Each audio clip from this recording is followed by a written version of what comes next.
Shalom Bapak Ibu dan saudara yang kasih Tuhan.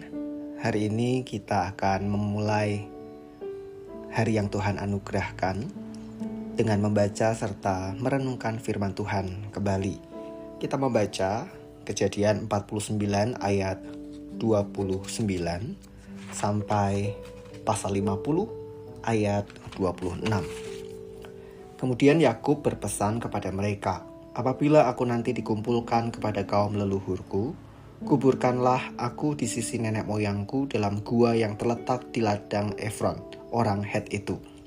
Dalam gua di ladang Makpela, di sebelah timur Mamre, di tanah Kanaan. Ladang yang telah dibeli Abraham dari Efron, orang Het, untuk menjadi kuburan miliknya. Disitulah dikuburkan Abraham beserta Sarah istrinya. Di situ juga dikuburkan Ishak dan Ribka istrinya. Kukuburkan pula Lea di situ, di ladang dengan gua yang telah dibeli dari orang Het." Selesai berpesan kepada anak-anaknya, Yakub menarik kakinya ke atas tempat tidurnya dan mengembuskan napas terakhir. Ia dikumpulkan kepada kaum leluhurnya. Yusuf pun merebahkan dirinya mendekap muka ayahnya, menangisi dan mencium dia. Yusuf memerintahkan hamba-hambanya, para tabib, untuk mengawetkan mayat ayahnya dengan rempah-rempah. Lalu tabib-tabib itu melumuri mayat Israel dengan rempah-rempah. Hal itu menghabiskan waktu 40 hari, sebab demikianlah waktu yang diperlukan untuk mengawetkan mayat. Orang Mesir berkabung bagi dia selama 70 hari. Setelah hari-hari perkabungan itu berlalu, Yusuf berkata kepada seisi istana Firaun, "Jika aku mendapat kemurahan hatimu, katakanlah kepada Firaun bahwa ayahku telah menyuruh aku bersumpah," katanya, "tidak lama lagi aku akan mati. Di kubur yang telah kugali di tanah Kanaan, disitulah harus kau kuburkan aku. Oleh sebab itu, izinkanlah aku pergi ke sana supaya aku menguburkan ayahku. Sesudah itu aku akan kembali." Lalu Firaun berkata, "Pergilah, kuburkanlah ayahmu itu, seperti sumpah yang disuruhkannya kepadamu." Lalu Yusuf berangkat untuk menguburkan ayahnya.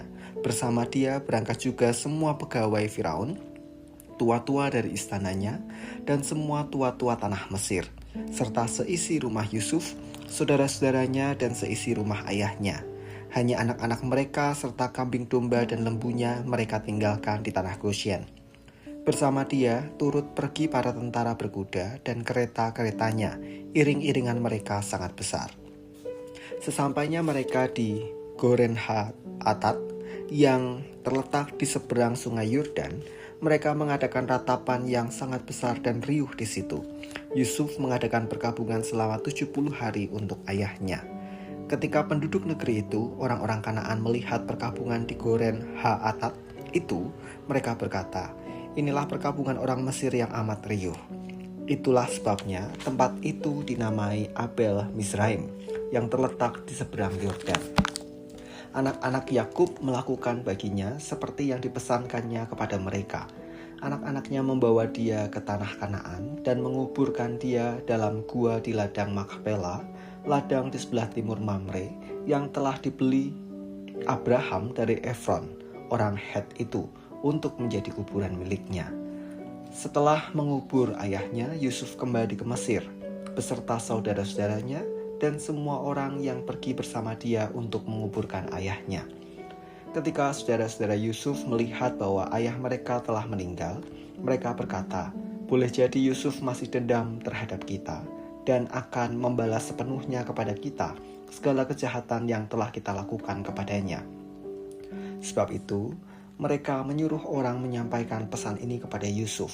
"Sebelum ayahmu meninggal, ia telah berpesan, 'Beginilah harus kamu katakan kepada Yusuf, ampunilah kiranya kesalahan dan dosa saudara-saudaramu, sebab mereka telah berbuat jahat kepadamu. Sekarang ampunilah kiranya kesalahan yang dilakukan hamba-hamba Allah ayahmu.'" Lalu menangislah Yusuf ketika mendengar mereka berkata demikian kepadanya. Saudara-saudaranya sendiri pun datang dan sujud di hadapannya serta berkata, "Kami datang untuk menjadi budakmu." Tetapi Yusuf berkata kepada mereka, "Janganlah takut, sebab apakah aku ini Allah? Memang kamu telah merencanakan yang jahat terhadap aku, tetapi Allah telah merencanakannya demi kebaikan, untuk mewujudkan apa yang terjadi sekarang ini, yakni memelihara hidup banyak orang. Jadi, janganlah takut, aku akan memelihara kamu dan anak-anakmu juga.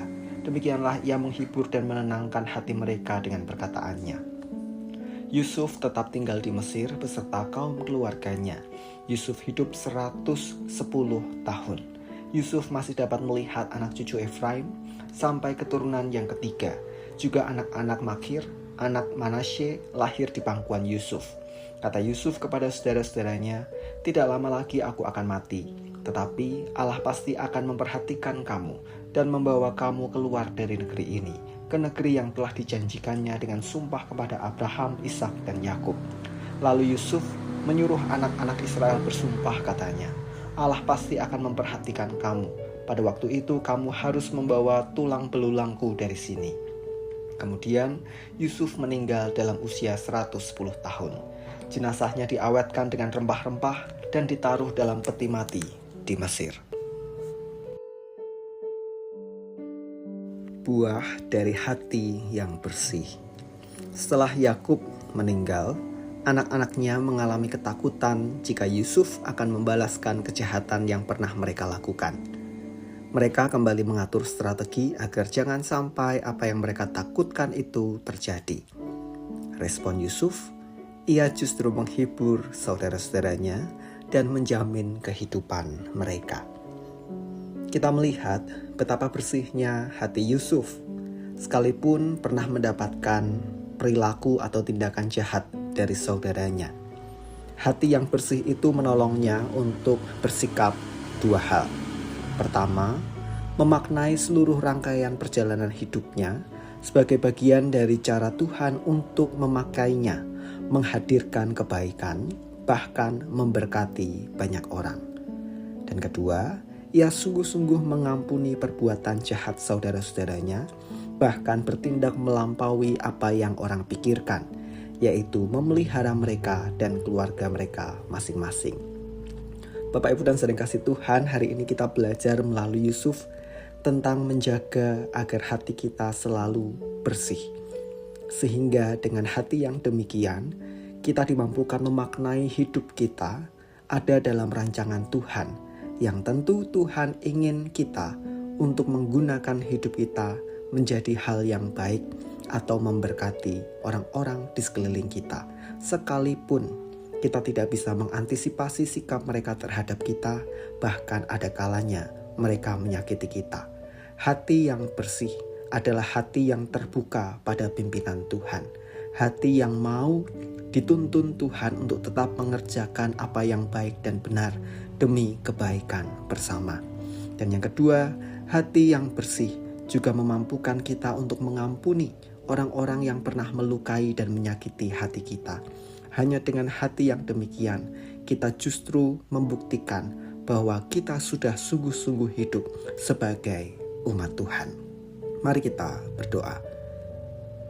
Tuhan, kami ucap syukur bahwa Engkau memberi teladan yang baik melalui Yusuf, dan kiranya kami boleh belajar untuk menjaga hati kami agar tetap bersih, sehingga meresponi segala sesuatu yang terjadi dalam hidup kami seturut dengan apa yang Tuhan kehendaki, bahkan menggunakan kacamata Allah dalam memandang segalanya.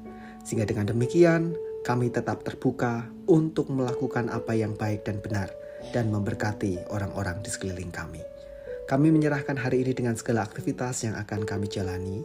Mohon Tuhan memberkati. Di dalam nama Tuhan kami Yesus Kristus kami berdoa. Amin.